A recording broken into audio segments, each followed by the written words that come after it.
Cool. All right. We are live on the YouTubes. Hello, YouTube.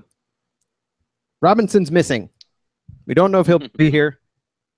But as far as I'm concerned, this is going to be a fairly short episode, so I'm not too worried about it. All right. Broadcast started. Here comes the bumper music, Chaz. Cool. Here we go in 3, 2.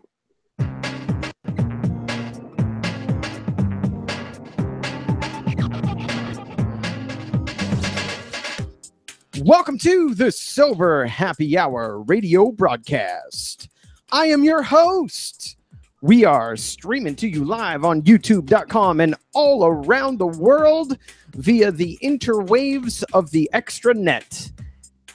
I don't even know what that means, but it's the first thing that came to my brain because I still to this day want to talk about the podcast, and then I forget that the podcast isn't going yet, isn't going now yet, and then my brain gets confused, and then babies cry.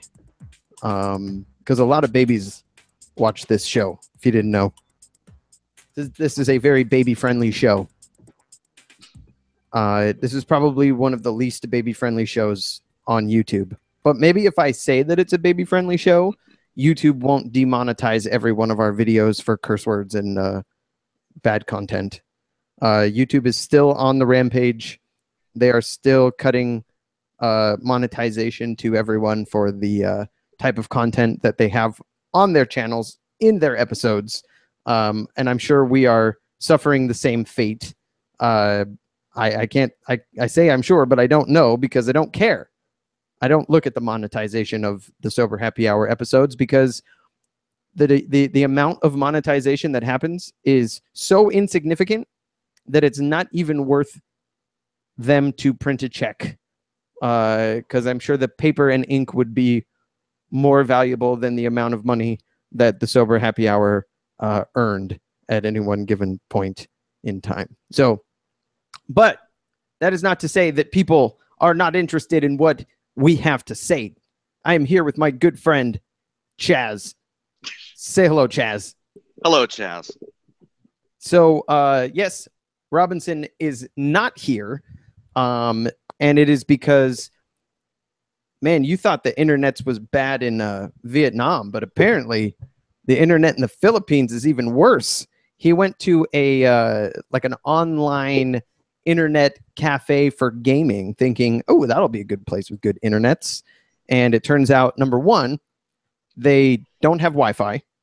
And number two, they don't allow you to do anything other than gaming on their internet. So even if, and we know Robinson, he does not have just a normal computer. He is a Chromebook fan, like a Chromebook fanboy. That's all he thinks he needs, which, you know, tends to work fine for what we need him to do. But Chromebooks don't have Ethernet ports. They are Wi-Fi only. So it put him at a disadvantage, and that is why he is not with us. But we are going to use this episode in a very specific way, and it is going to be a short episode. It is going to be kind of a State of the Union update episode with a couple little topics around what we talk about here on this show, peppered in so that the viewer, the listener, can at least get a little bit of information. And you can always tell when I took my kids to a sporting affair because this is like my only sport shirt. I should get a Philip DeFranco sport shirt because he has a shirt you can buy that just says sports team on it. And that way you can wear your sports team shirt to your sporting parties when you're a big sports guy like me. And I am rooting for your team and or person and hope that they win the match and or game. Because that is the kind of person that I am.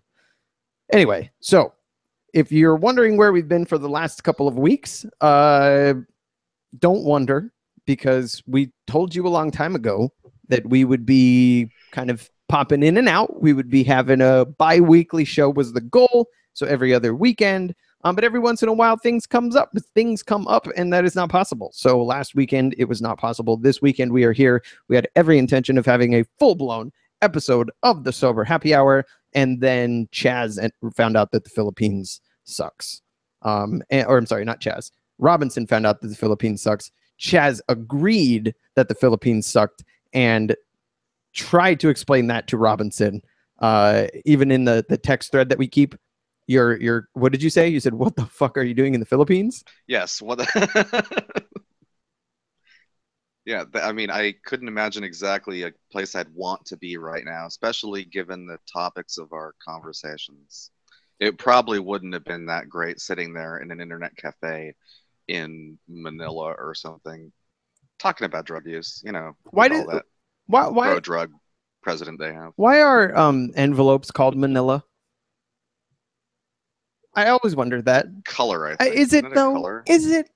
I feel like there's Manila folders and Manila envelopes, and I feel like the two are different colors. Maybe they were invented in the Philippines. Paper type? Perhaps. Ooh, that's a good point. Maybe it is. I have no idea. We do have an internet in front of us. We could look it up, but I'm way too lazy for that. Yeah.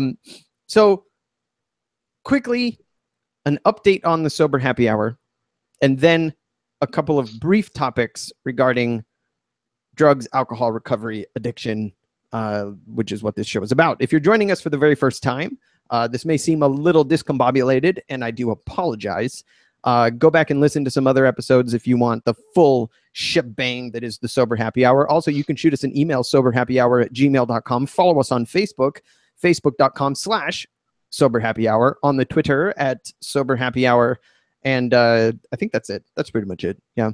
We don't have any other way to get a hold of us at this point. But also, if you are here for the very first time, don't forget to hit subscribe. And if you want to be notified when we do go on the air, because it is sort of random when we go on, it tends to be 10 o'clock on Saturdays, 10 o'clock Arizona time, Saturday nights. But when we do go on, if you hit the little bell, bing, then you'll be notified when we are live and when a new episode posts.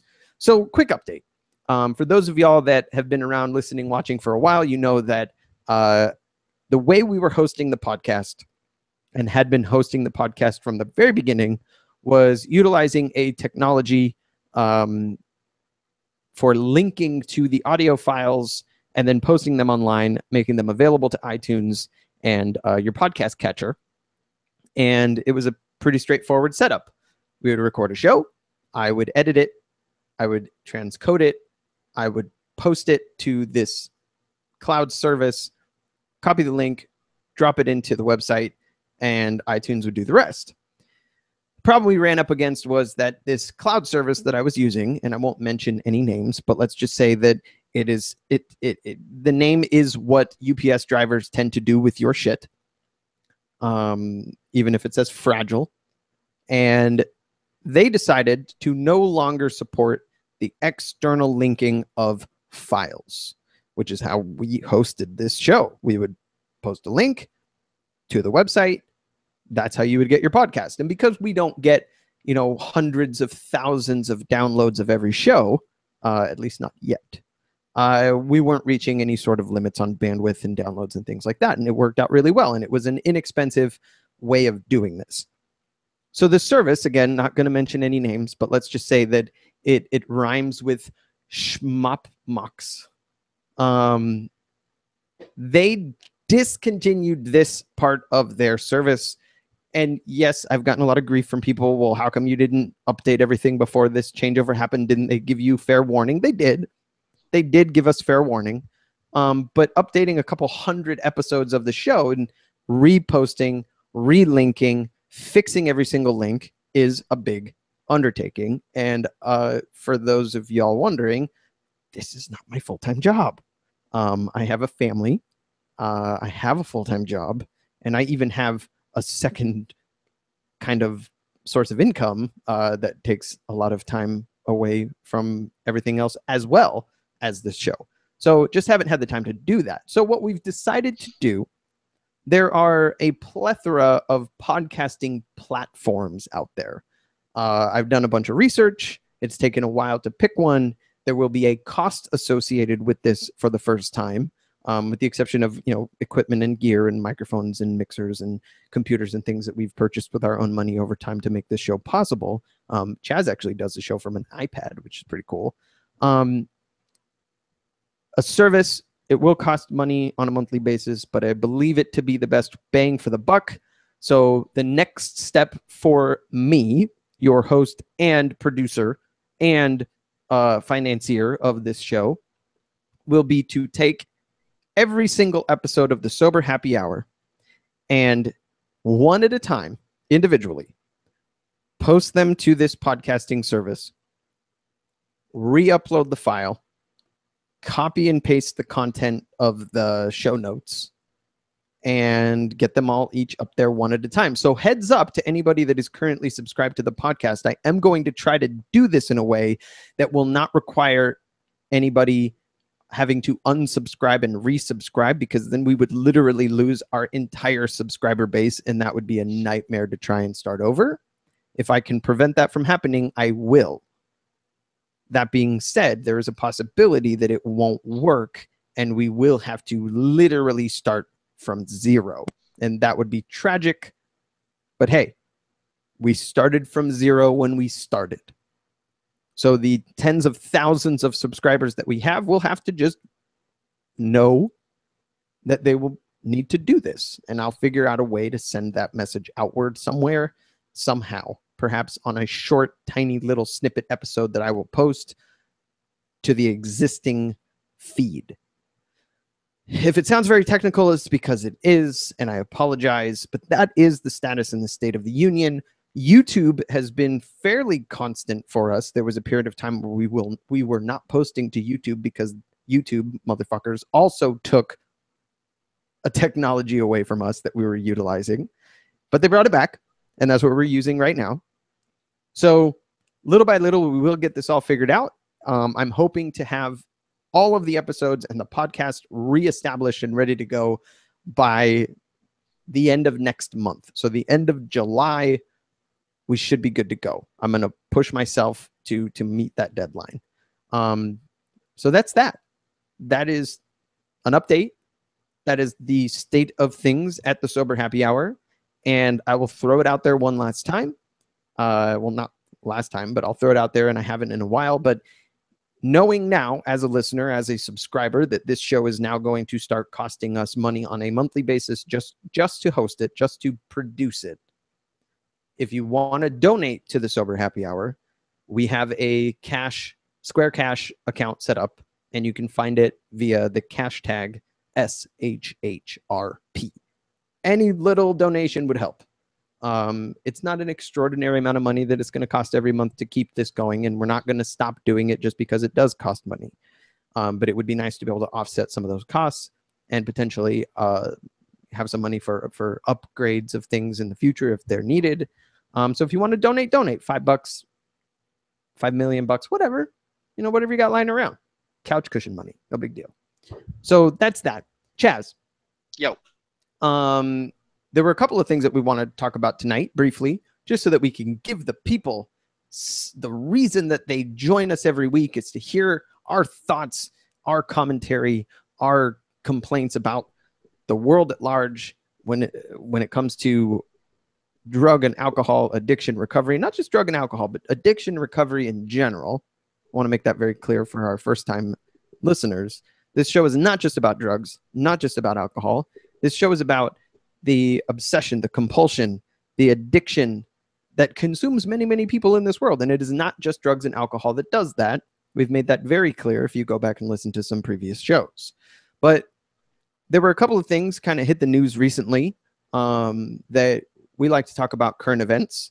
And that's kind of my neck of the woods. But Chaz, you tend to be a little bit more plugged in than most with regards to the state of our healthcare system in this country, and what our healthcare system and the changes that are in progress right now, the impact that might have on the general public, and especially the people that need mental health help. So we've talked about the AHCA before. A horrible, crappy atrocity. Yeah, AHCA, a we horrid, crappy atrocity. is that not what the acronym normally is? It should be. I thought that's what it was. A horrid, catastrophic atrocity. So we talked about it when it was being brought up, and it was being talked about in the House of Representatives. Now it has passed the House of Representatives, and it is making its way into the Senate, where Mitch McConnell and his Senate douchebags have decided to, behind closed doors, for the last couple of weeks, write a Senate version of this bill without any input, It's out. Now it has been made public. Yeah. But that was just a couple of days ago. But up to that point, it was completely hidden from not just the Democrats, not just the public, but also from the other Republican senators that were supposed to be involved in writing it. It was even being kept from them, which is usually the sign of something terrible. And this is no exception. This is pretty fucking terrible. And we should be ashamed of ourselves that this is what they've come up with. And just a little tidbit of information that I wanted to throw out there. If you remember the Affordable Care Act from 7 or so years ago, Obamacare is what it's called. 25 days of debates happened in Congress with amendments and arguing. I mean, the president sat down with congressional leadership for a 10-hour sit-down conference with all of them back when he had black hair before it turned gray, to negotiate, to talk, to answer questions.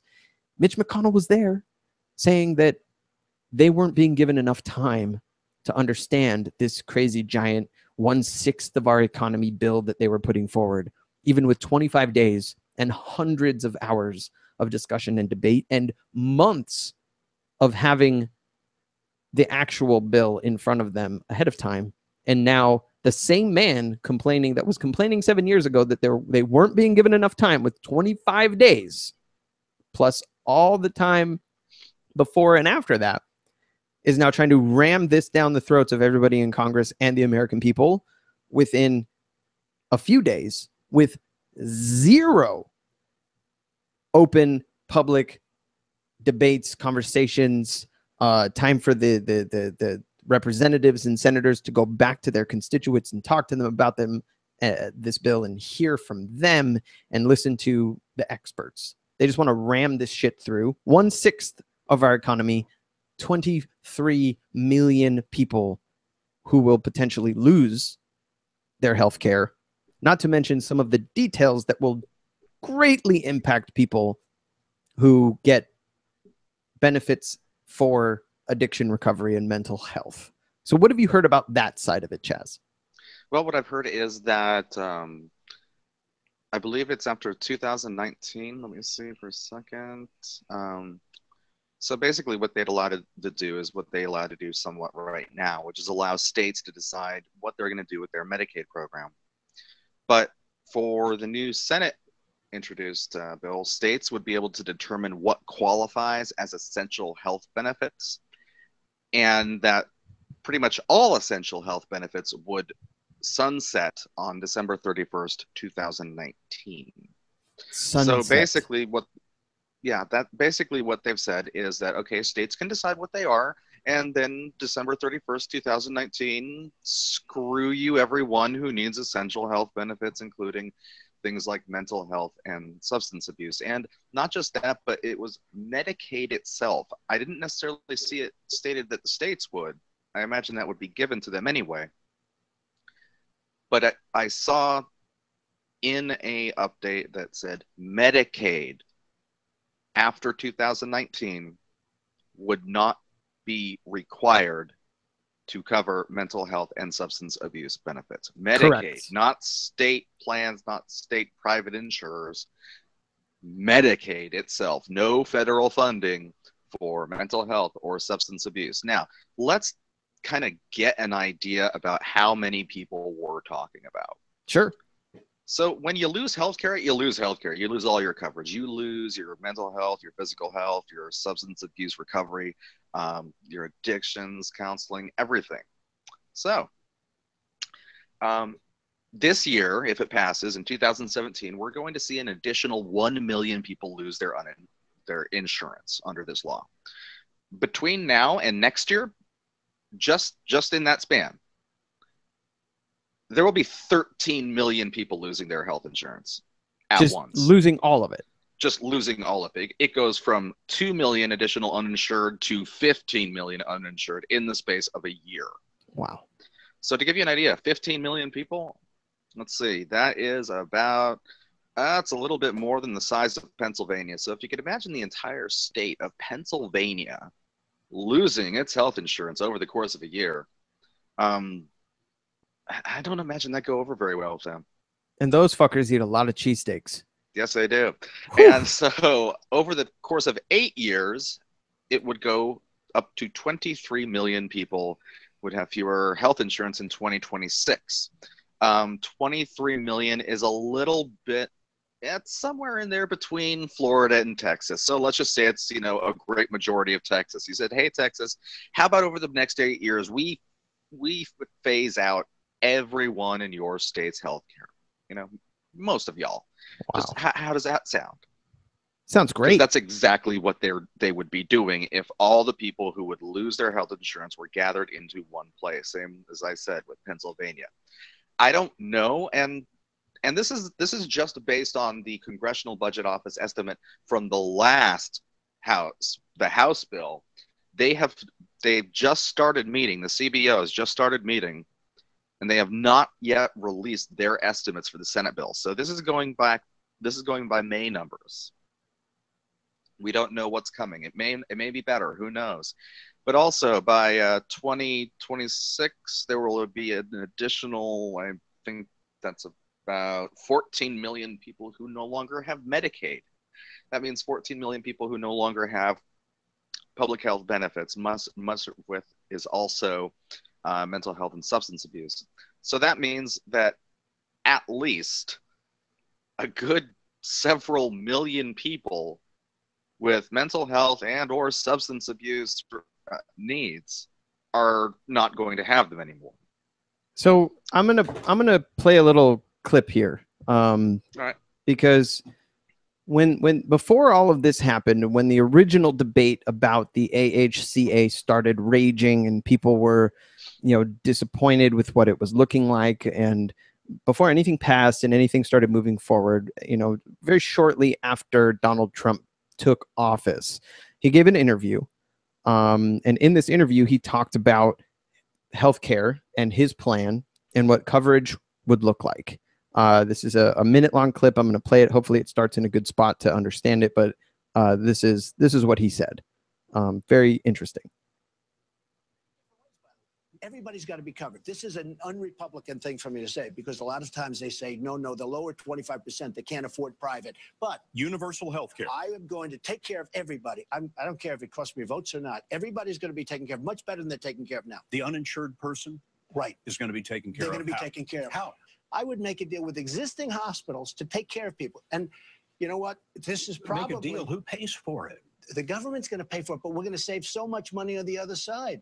But for the most part, it's going to be a private plan, and people are going to be able to go out and negotiate great plans with lots of different competition, with lots of competitors, with great companies, and they can have their doctors, they can have their plans, they can have everything. In your book, The America We Deserve, you proposed raising the Social Security retirement age to 70. Is that still your plan? Yeah, not anymore, because now what I want to do is take money back from other countries that are killing us, and I want to save Social Security. And we're going to save it without increases. We're not going to raise the age, and it will be just fine. How are you going to do that? It is a basket Through case. capability. We will set it up by making our country rich again. So we'll just get rich. That's right. We'll just get rich. So the second part of it about Social Security is a little off topic, but the original part is it's going to be so great. It's going to be so wonderful. We're going to save so much money on the front end, no specifics, that nobody's going to lose their insurance. Everybody's going to be covered. I mean, the interview even said, so you're talking universal health care. And he said, yes. It's an un-Republican thing to say. He said it himself. Right. But the reality of it is that his health plan now that is being called Trump Care, that he and everyone associated with him has tried. Kellyanne Conway, everybody, Reince Priebus, do not call it Trump care. It is not Trump care, because they know that sticking his name to it is going to look bad for him, because this is a terrible, awful, really bad thing. And to say that everyone's going to have coverage and it's going to be great and it's going to be the interesting part to me was the part where he said they're going to be able to negotiate with providers and it's going to be great. Here's the thing. We have a system like that in place right now with a small handful of providers for cell phone coverage. Okay.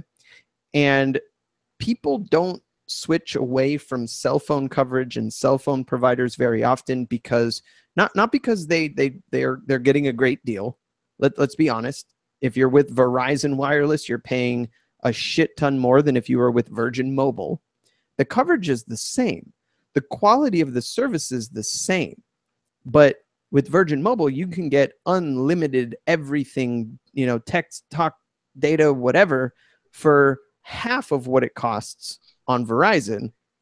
People don't switch because it's confusing, it's scary, and they want to make sure that they don't lose the coverage and the plan and the phone number that they have. So they stick with what they know.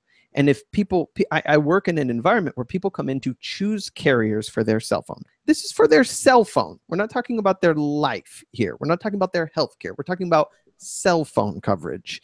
And people are terrified to negotiate, to look into, to do the research and figure out which cell phone provider they want to go with. He's talking about opening up to hundreds, if not thousands, of insurance providers so that you, the 65-year-old man who's never taken care of his own health care in his life because it was always provided by his job, now has to negotiate with the providers to find the best coverage for him.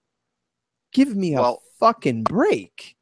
Okay, so let me go back to the numbers, and I need to explain to people how exactly this whole it's going to save cost on premiums thing works. Okay. But first, one other thing. So right now, under the current law, if the AHCA passes, we have about 90% of all people under the age of 65 have health care. By 2026, that number will be 82%.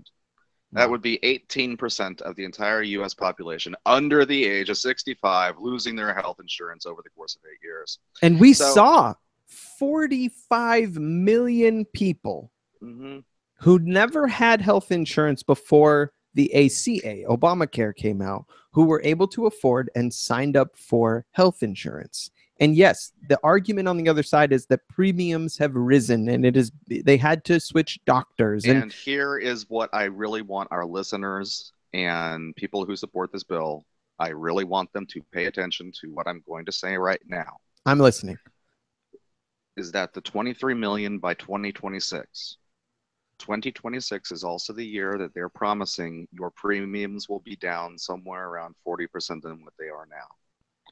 I want you to know that the cost of that premium falling is 23 million people losing their health insurance, because that is what will bring the premium down compared to what it is now. Sure, because they're not having to cover people with pre-existing conditions. They're not having to cover people with problems that cost them money.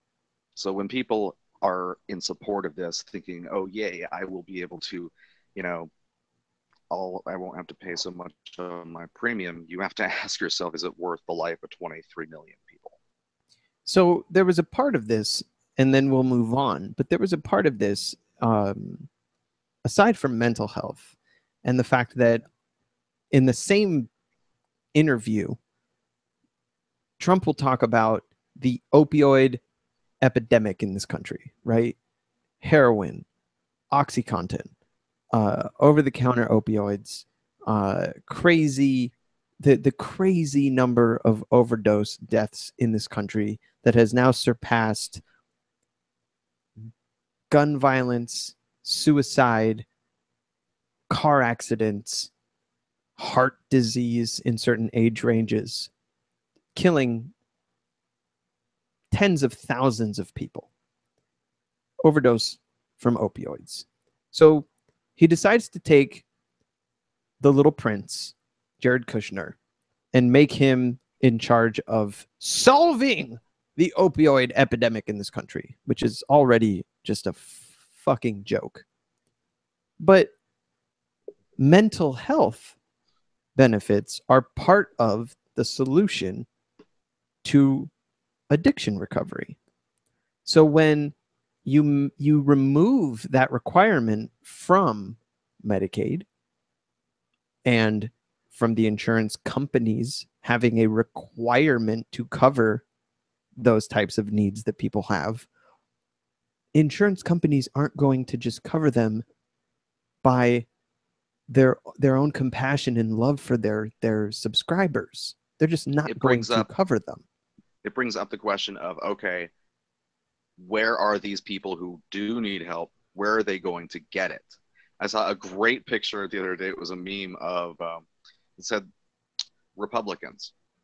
Yeah, it's not about gun control or anything. It's about mental health. And it said, well, did the bill you passed have anything to do with mental health? Republicans. LOL, fuck no. Yeah. Right. It's like for all their talk about, wanting people to get help and anything, no, they don't. They really do not care. No. But you have to ask them, hey, who's going to pick it up? Who's going to be helping 13 million people that lose their health insurance over the course of a year? What kind of impact is that going to have on our economy? So even the old adage, guns don't kill people, people kill people. The Republicans decided that it is crazy people. So guns don't kill people. Crazy people kill people. Mental health, important, important, important. We need better mental health that will then prevent crazy people from getting guns and doing awful things. But we have no background checks or mental health requirements necessarily for purchasing guns in many, many different states and in many different ways that can be purchased online, private party, purchased at gun shows, whatever. Yes, walking into a gun store and having a history of mental health issues would prevent somebody from buying a weapon, but walking into a gun show or buying one off of eBay does not have those same requirements. But then on the exact same token, they want to remove the mental health requirement from healthcare. So here's another thing that I would suggest to our viewers over the past several years, but actually I'd really suggest you do it right away. You might even call this insider trading, but I would suggest investing in private prisons right now. You will make a lot of money off because they're going to become the #1 providers of mental health and substance abuse issues. Absolutely. Because that is exactly where people will be going. Yes, and they need to fill up the beds because the beds make them money, and if the bed is empty, it makes them no money, and the states are going to pay for it, which means we're going to pay for private prisons right away, people. You'll get rich. Or you can also invest in the privatization of our air traffic controllers, apparently, which is also fucking terrifying. But that's a whole nother show. So with all that being said, this is a fucking nightmare. This is a tragedy and a nightmare, and it is disgusting, the hypocrisy with how this is being quietly, silently, mysteriously just rammed through the government. When we have a president on one hand who's saying everybody gets covered, universal health care, unpopular with the Republicans, and yet this is exactly the opposite of that. Did you know that 50% of all babies born in this country are born when their parents are covered by Medicaid? Yep. 50%. Okay, that's how fucking poor we are as a nation, by the way, that half of the babies are born on government assistance.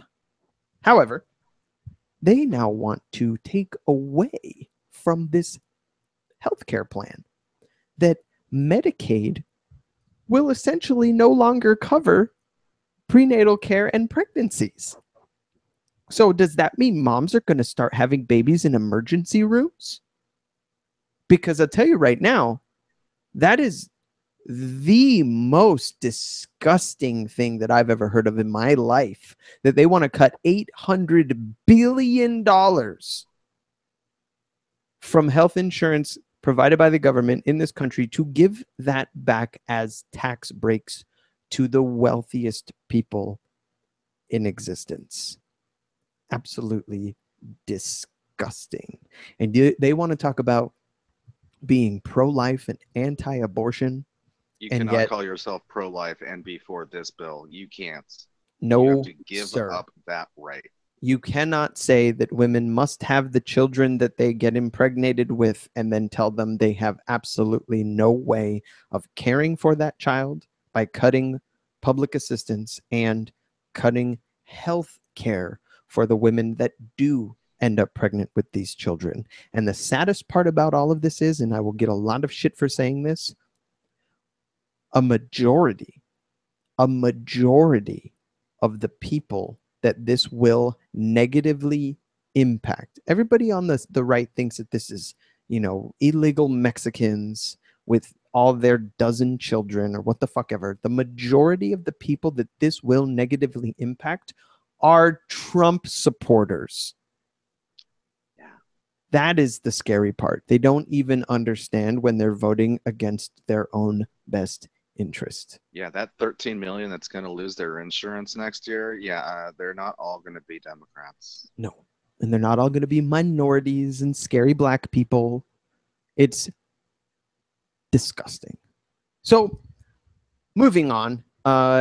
There was something else interesting in the news this past week regarding Carrie Fisher. Everybody remembers the sad and untimely death of Princess Leia, Carrie Fisher. She was not old. She was just starting to make a comeback in her career, having played Princess Leia in the Star Wars The Force Awakens. It was exciting for people to see that. Now, Carrie Fisher very publicly struggled with addiction and mental health issues her whole public life. She was never closeted about it. She was never afraid to talk about it. She was very open about it. And she also talked very openly about her drug use and drug abuse in her past, but she always talked about it being in her past. She talked about being sober. She talked about being in recovery. She talked about, sort of overcoming these demons of addiction. And something really interesting that happened, and this is sort of the opposite effect of the way that I reacted to internally. My brain reacted to the death of Chris Cornell last month, which was, I assumed that Chris Cornell probably had a relapse and died of drug or alcohol related causes. And it turned out that was not the case. It was actually the result of his psychiatric medication that caused his untimely death and eventual suicide. In Carrie Fisher's case, they're being really cagey with the information. And granted, it's none of our fucking business. Like, the only reason it is any of our business is because she was a public figure and they make some of the information public, and her own daughter wanted the information to be public because her mother was never shy about her past and her struggles with mental health and addiction. But what was interesting was they finally came out with the toxicology reports about Carrie Fisher's death. And she had a number of prescription medications in her system, including methadone, which I think is interesting. If she had been off of the hard drugs for a long, long time, that does sort of prove my point. My point has always been that the concept of this short-term use of alternative drugs to get off of drugs like heroin or Percocet or Oxy, those are not short-term strategies.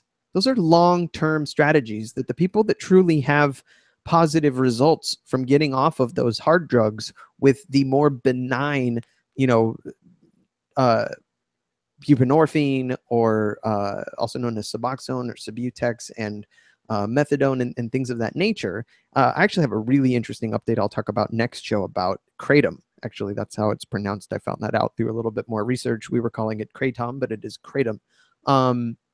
Huge. Just all of a sudden bubbling up of people in support of utilizing kratom as a means of getting off hard opioids. Really, really interesting. But Carrie Fisher was found with methadone, prescription drugs, ecstasy, cocaine, and alcohol in her system. This from a woman who had been publicly in recovery, sober, for a length of time. And what was interesting is the last interview that I saw her give, it was on the Stephen Colbert show. She brought her dog, which is strange in and of itself, but she was also acting very quirky, right? Like, this did not seem like a sober person to me.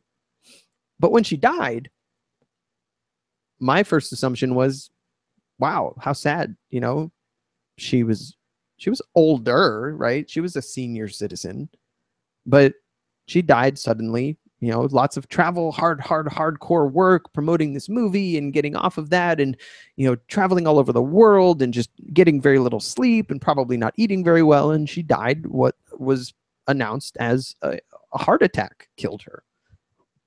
And so I never gave it a second thought. I never thought to myself, oh, she probably relapsed. She probably died from drug use or whatever.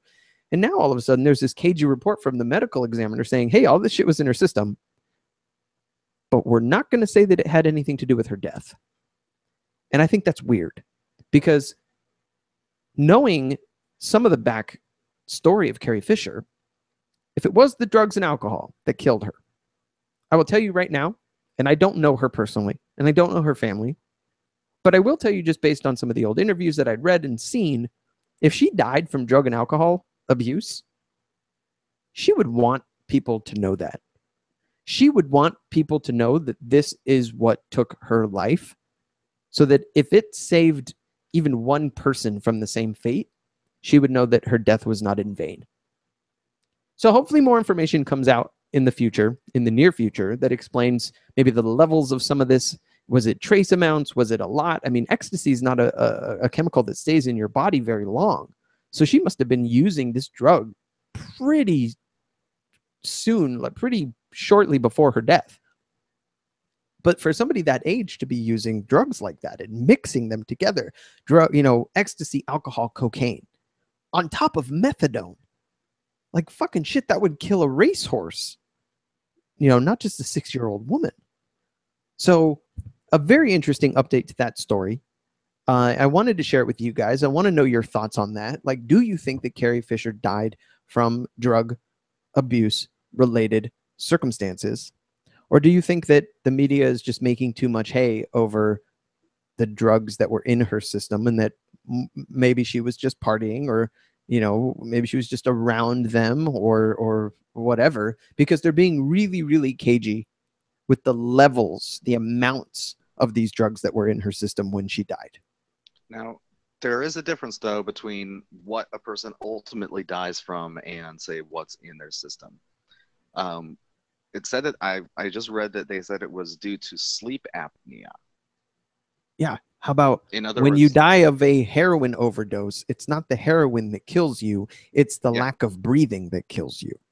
Yeah. So, I mean, ultimately, it is pretty much, it's what they have on that. What got you to that point, though, right, is the question. Well, it's same really goes with AIDS and HIV, right? AIDS don't kill you. Usually it's pneumonia, right? But it's the AIDS that allowed the pneumonia to kill you. To AIDS, HIV/AIDS is right. What they say, I believe, is complication. So just an interesting story altogether. It will always be sad. It will always be something that I bring up on this show when a celebrity dies with drugs in their system. Because 12 hours ago, there was a statement from her daughter. Let's hear it. She said, my mom battled drug addiction and mental illness her whole life. She ultimately died from it. I know my mom, she'd want her death to encourage people to be open about their struggles. She was purposely open in all her life work about the social stigma surrounding these diseases. She talked about the shame that torments people and their families confronted by these diseases. Seek help, fight for government funding for mental health programs. Shame and those social stigmas are the enemies of progress to solutions and ultimately a cure. Love you, mommy. And this statement from a broken-hearted daughter, I don't care if she's an adult, this statement should ring inside the ears of Jefferson Beauregard Sessions III, the cocksucker attorney general in this country, who wants to vilify cannabis use, to cut funding for rehab and addiction recovery, and bring back federal mandatory minimum sentencing for nonviolent first-time drug offenses. Like I said, invest in private universities. You are a cynic, motherfucker. Oh yeah, But very, very. for this woman to say what she said is almost like she read the description of the Sober Happy Hour. The whole reason we started this show was to eliminate the stigma surrounding drug abuse, alcoholism, and recovery that exists in this world. We're not going to be able to do it alone. But at the end of the day, people don't get help because they are ashamed. And when they can't get help, or they help themselves, but then they cannot be open about it, they cannot share their struggles, they have to hide it from employers and lovers and family members. And if they slip up, they're cast out forever. They can't be trusted. They're a bad person. Or if Jeff Sessions has it his way, they're criminals, thus ruining their rest of their life. Whether they get clean or not, their life will be ruined by it.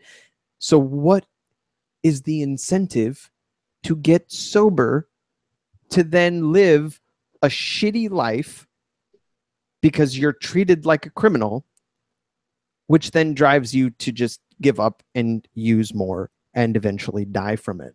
It is a disgusting, terrifying merry-go-round because you can't have both. You can't do both. You cannot stigmatize and just cast aside an entire population of people who can get help, who can be helped, but then treat them like they murdered someone and they don't deserve to be part of society. It is a very sad thought. It's a very sad state of the world that we live in. And it's not going to get better anytime soon. So, Carrie Fisher's daughter, I don't know her name, but thank you for saying what you said. It is important. We need to stop the stigma surrounding mental health, drug addiction, recovery. Let people get better and then treat them like they are better, not bad for it. But until that happens, I don't know how much better it's going to get. So this is, to finish the update portion of this program, this will be our new format. We have landed on it. We've decided upon it. The long-form 2-hour shows are a thing of the past. The multi-topic shows that we've done for the last few episodes, that's how it's going to stay. So you had my commitment that by the end of next month, we will have the podcast back up and running. Hold me accountable to that. And we will continue this project until there is no breath left in my body. I will not give up on this project. It is too important, and the state of things in the world that we live in right now is too fucked up to walk away, even though it may get a little bit harder, and it seems that the likes of Google and Dropbox are trying to make this harder. It's worth it. I believe it's worth it. So this has been the Sober Happy Hour radio broadcast. If you have ideas, topics that you would like us to discuss, please let us know via email, post on the Facebook, tweet at us on Twitter. You can find us at Sober Happy Hour. So Facebook, gmail.com/soberhappyhour, soberhappyhour@gmail.com, @soberhappyhour on Twitter. Let us know. We would love to talk about something that you want to hear about. Robinson should be back on the show 2 weeks from tonight. Chaz, thank you so much for carrying his weight. And that's going to be the end of it. If you or yours is considering getting sober, I highly recommend it. Good night. Good night.